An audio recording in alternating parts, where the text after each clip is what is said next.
চাঁদাবাজির অভিযোগে সিলেটের কোম্পানিগঞ্জ থানার ১৩ পুলিশ কর্মকর্তা ক্লোজ। তদন্তের পর ব্যবস্থা জানালেন পুলিশ সুপার। ৪ ঘন্টা পর ঢাকা সিলেট মহাসড়ক ছাড়লেন নরসিংদীর টেক্সটাইল কলেজের শিক্ষার্থীরা। বস্ত্র অধিদপ্তরে অধিভুক্ত করার দাবি।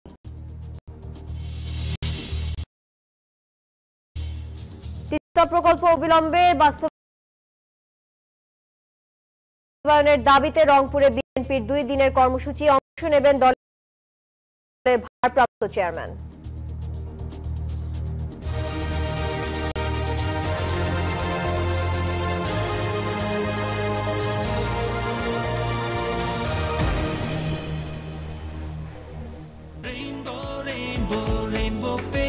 Rainbow Paints, the color of joy. স্বাগত নিচ্ছেন ফর দেশের সংবাদের সাথে আছি তানিয়া হারুন। দেখছিলেন সংবাদ শিরোনাম। শব্দের আরেক নাম, একদম ইউনিক স্ট্রাকচারাল ডিজাইনের কসমিক ডো। এর ওয়াল থিকনেস ও রিপ থিকনেস বেশি থাকা থেকে 50 বছরেরও বেশি। কসমিক ডো, নিশ্চিন্তে 50 বছর। যাচ্ছি পুরো খবরে। অনিয়ম দুর্নীতির অভিযোগে সিলেটের কোম্পানিগঞ্জ থানার ১৩ পুলিশ সদস্যকে ক্লোজ করা হয়েছে। এর মধ্যে ২ জন এসআই, ২ জন এএসআই এবং ৯ জন কনস্টেবল রয়েছেন। মঙ্গলবার দুপুরে বিষয়টি নিশ্চিত করেন সিলেটের পুলিশ সুপার মোহাম্মদ মাহবুবুর রহমান। স্থানীয় সূত্রে জানা যায়, কোম্পানিগঞ্জ উপজেলার শাহ আরিফিন টিলার কেটে পাথর উত্তোলন শুরু করে স্থানীয়রা। তাদের কাছ থেকে কোম্পানিগঞ্জ থানার কিছু পুলিশ সদস্য চাঁদা আদায় করেন বলে অভিযোগ ওঠে। এমন কিছু ছবি ও ভিডিও সামাজিক যোগাযোগ মাধ্যমে ভাইরাল হয়। এর প্রেক্ষিতেই ১৩ পুলিশ সদস্যকে ক্লোজ করা হয়।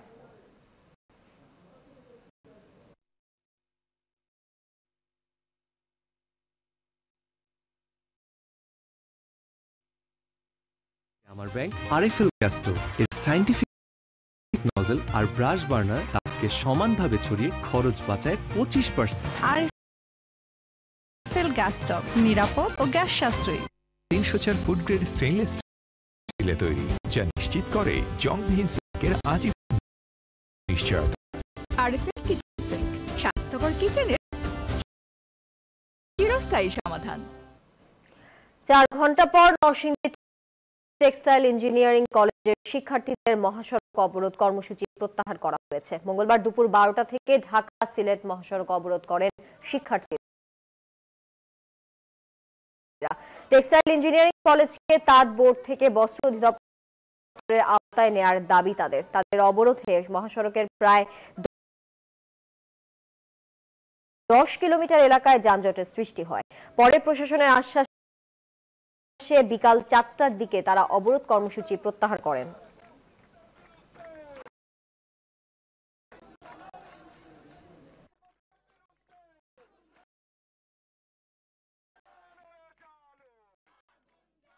বিজলি কেবলস যে কোনো স্থাপনার বৈদ্যুতিক সংযোগকে রাখে নিরাপদ। এর স্কিন কোটেড ইনসুলেশন সম্পূর্ণ ফায়ার রিটার্ডেন্ট, তাই বিজলি কেবলস নিজেই নিজেকে নেভায়। বিজলি কেবল, নিরাপদ আজীবন। পানির ন্যায্য হিস্সা আদায় ও তিস্তা মেগা প্রকল্প অবিলম্বে বাস্তবায়নের দাবিতে রংপুরে ২ দিনের কর্মসূচি ঘোষণা করেছে বিএনপি। তিস্তা নদী তীরবর্তী অঞ্চলে আগামী ১৭ ও ১৮ ফেব্রুয়ারি ২ দিন ব্যাপী কর্মসূচি পালন করবে দলটি। কর্মসূচির উদ্বোধন করবেন বিএনপির মহাসচিব মির্জা ফখরুল ইসলাম আলমগীর। সমাপনী অনুষ্ঠানে ভার্চুয়ালি অংশ নেবেন বিএনপির ভারপ্রাপ্ত চেয়ারম্যান তারেক রহমান। কর্মসূচির সার্বিক তত্ত্বাবধান করবেন রংপুর বিভাগের বিএনপির সাংগঠনিক সম্পাদক ও জাগো বাহিনী তিস্তা বাঁচা কর্মসূচির প্রধান সমন্বয়ক সাবেক মন্ত্রী আসাদুল হাবিব দুলু।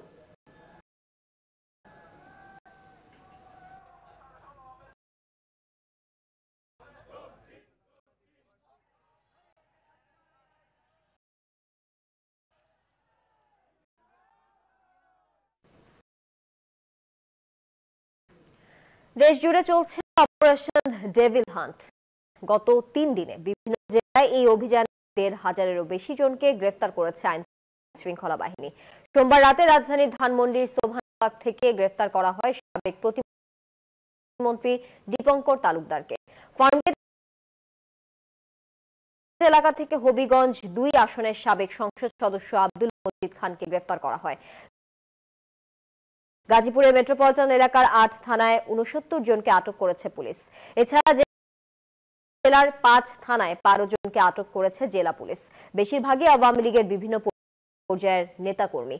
এ নিয়ে গাজীপুরে ৩ দিনে গ্রেফতার হয়েছে ২৬৩ জন।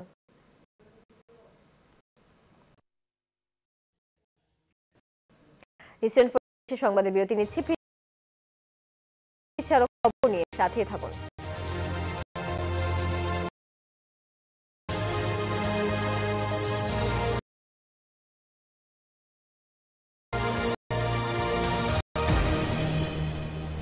এলো instant milk powder happy cow, যেমন সাশ্রয়ী তেমনি পুষ্টিগুণে ভরপুর, আর এটা নিউজিল্যান্ডের গরুর দুধ।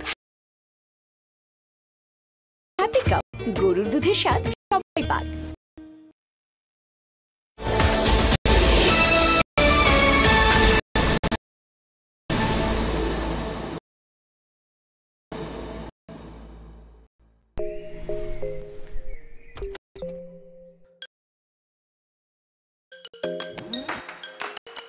আপু তুমি দিস, সবাই মিলে খাবি। ক্যাম্পাস কিংবা হলে পেলেই চলে। টেস্টি সল্ট মুক্ত দারুণ স্বাদের চপস্টিক। সবার জন্যই ভালো chopstick instant noodles. Dove conditioner comb challenge.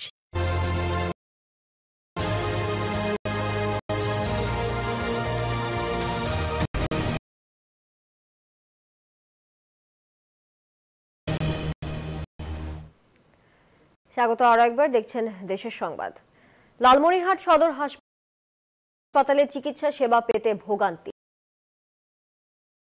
সরকারি ওষুধ না দেয়া, নিম্নমানের খাবার সরবরাহ সহ অনিয়ম ও দুর্নীতির প্রতিবাদে মঙ্গলবার সচেতন নাগরিক সমাজের উদ্যোগে মানববন্ধন কর্মসূচি হয়। লালমনিরহাট সদর হাসপাতালের সামনে ঘণ্টাব্যাপী মানববন্ধনে বক্তারা অবিলম্বে হাসপাতালে চিকিৎসা ও খাবারের মানোন্নয়ন, ওষুধ সরবরাহ, হাসপাতালে পরিষ্কার পরিচ্ছন্নতা বৃদ্ধির দাবি জানান। এতে লালমনিরহাট পৌরসভার সাবেক প্যানেল মেয়র আব্দুস সালাম সহ সুশীল সমাজের লোকেরা বক্তব্য রাখেন। অংশ নেন বিভিন্ন শ্রেণী পেশার মানুষ।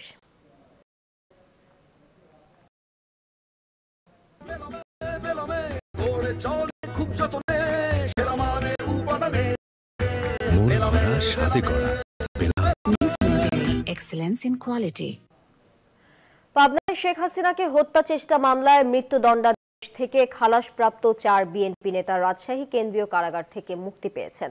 দুপুর ১২টায় তারা কারাগার থেকে বের হন। এই ৪ নেতা হলেন সাবেক পৌর মেয়র মোখলেসুর রহমান বাবলু, পৌর বিএনপির সাবেক সভাপতি একেএম আখতারুজ্জামান, পৌর বিএনপির সাবেক সাধারণ সম্পাদক শামসুল আলম ও উপজেলা স্বেচ্ছাসেবক দলের সাবেক সভাপতি আজিজুর রহমান শাহীন।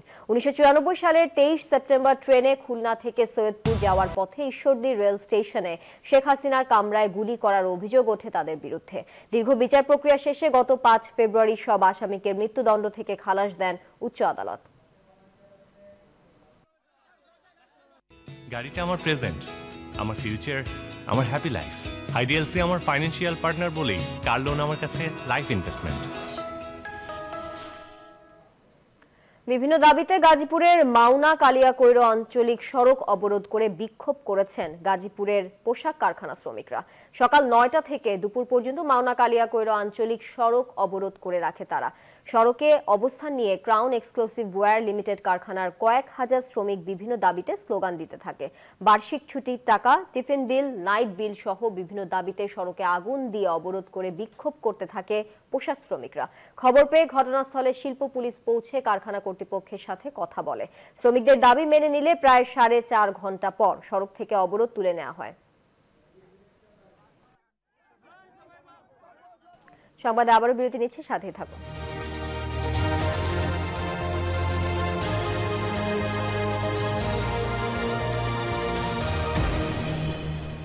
এলো instant milk powder happy cow, যেমন সাশ্রয়ী তেমনি পুষ্টিগুণে ভরপুর, আর এটা নিউজিল্যান্ডের গরুর দুধ। হ্যাপি কাউ, গরুর দুধের স্বাদ সবাই পাক।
বিরতির পর আবারও স্বাগত, দেখছেন দেশের সংবাদ। দর্শক, সচিবালয়ে এই মুহূর্তে কথা বলছেন আইন উপদেষ্টা আসিফ নজরুল। আমরা সরাসরি যাচ্ছি সেখানে। আপনাদের জন্য আমি একটা তথ্য দেই। এই আন্তর্জাতিক অপরাধ আদালতে শেখ হাসিনার আমলে যখন জামাতে ইসলামের কিছু লিডারের এবং বিএনপির একজন লিডারের বিচার হয়, বিচার কার্যগুলো সম্পন্ন হতে গড়ে অন অ্যাভারেজ কমপক্ষে 2.5 বছর লেগেছিল, কমপক্ষে 2.5 বছর। সেখানে আমাদের এই আদালতে তার অর্ধেক কম।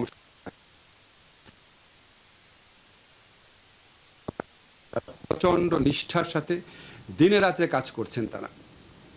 আমরা প্রায় রেগুলারলি খবর রাখছি। এছাড়াও আপনাদের আরেকটা কারণ একটু তাড়াতাড়ি হবে, কারণ ওই যে বিচার কার্যগুলো অনুষ্ঠিত হয়েছিল ওগুলো অনেক আগের ঘটনাবলীর প্রেক্ষিতে বিচার কাজ হয়েছিল। আর এই আদালতে যে বিচার কাজ হচ্ছে এটা সাক্ষ্য প্রমাণ এত বেশি আছে যে কারণে আমরা আশা করছি 1 বছরের মধ্যেই প্রথম কয়েকটা রায় আমরা পাবো। দর্শক, কথা বলছিলেন আইন উপদেষ্টা আসিফ নজরুল। আমরা সরাসরি যুক্ত ছিলাম সেখানে। যাচ্ছি পরবর্তী প্রসঙ্গে। অন্যকে দোষারোপ না করে প্লাস্টিকের ব্যাগ ব্যবহার বন্ধ করার আহ্বান জানিয়েছেন পরিবেশ উপদেষ্টা সৈয়দা রিজওয়ানা হাসান। সামাজিকভাবে দায়বদ্ধ ও বৈষম্য মুক্ত বাংলাদেশ গড়তে চান বলেও জানান তিনি। সোমবার সকালে ঢাকায় বঙ্গবন্ধু আন্তর্জাতিক সম্মেলন কেন্দ্রে বেসরকারি শিক্ষা প্রতিষ্ঠান international university of business agriculture and টেকনোলজির 8ম সমাবর্তনের আয়োজনে তিনি এসব কথা বলেন।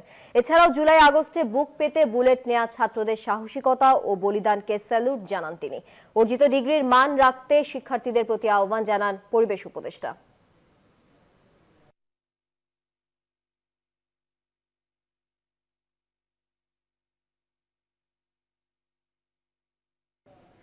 দেশের সংবাদ এখন এ পর্যন্তই। এতক্ষণ সঙ্গে থাকার জন্য সবাইকে ধন্যবাদ।